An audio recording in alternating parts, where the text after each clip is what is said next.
All right, hey art peeps, welcome in today. I am really excited. I got my Lion King movie ready to inspire us for this double landscape. This is one of the scenes that we are going to do, my favorite scene, one of my favorite all-time movies. So let's get into it real quick here. So I got two separate sheets of paper. I will show you how to set up your picture plane, almost like a painting. So for this first one, when you do a landscape, you want to kind of set up a foreground and a background. And what's forward is the foreground, it's the fore in it, and what's back is the background. One of the easiest ways to set that up is just by putting a line, horizon line, right across over here. And then on the bottom, there's a lot going on. This is like when Simba becomes the new king and on Pride Rock sticking out over here. So there's a lot going on over here. So I want to keep in mind that there's some stuff going on over here. There starts to be kind of some rocks or boulders that kind of shape on this side. And then it really kind of stands up to this big peak that juts right out of here kind of diagonally. So for that shape, it's really like a triangle. So it kind of goes out and then over.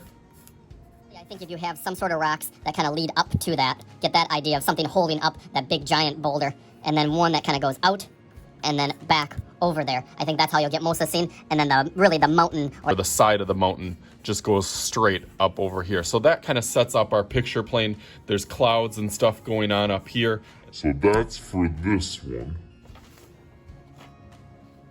For my next one, it's a little bit more like a night scene. Actually, it's kind of really early in the morning as all the animals are awakening. This horizon line is actually quite a bit lower. So on your picture plane, if you kind of bring that down a little bit, that's kind of where the sun is rising. Over the savanna here, so that's where my sun is going to be, around in this area.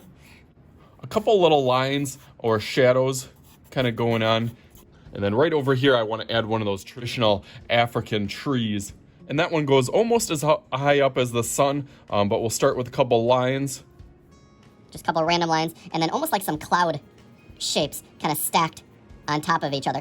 And like I said, we'll go over all this with kind of our oil pastels. But again, I just want to get a hint where things are. So we got that on there, and then we got some clouds, again, in the sky, kind of over here, and then some over here. So just some sideways lines, and then one kind of like bigger one over here. So again, just setting up that picture plane so we know kind of what's forward, what's kind of in the middle, and what's in the background.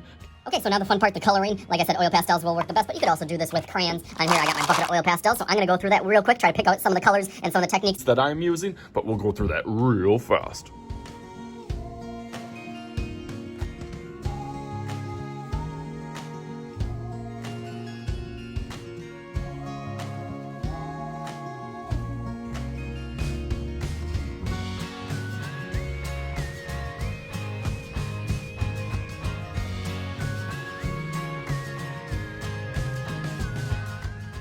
And just like that, I'm done. Just kidding, This would actually be more a little bit like a crayon version, but that is not what oil pastels. I just like to do that to get kind of an idea of where the colors are going, and then I go in almost with another layer on top of this layer, and then really start to bring out the colors and push a little bit harder with the oil pastels to really bring out that color. So now it is that time. Ready, set, go!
right, you guys ready to see it?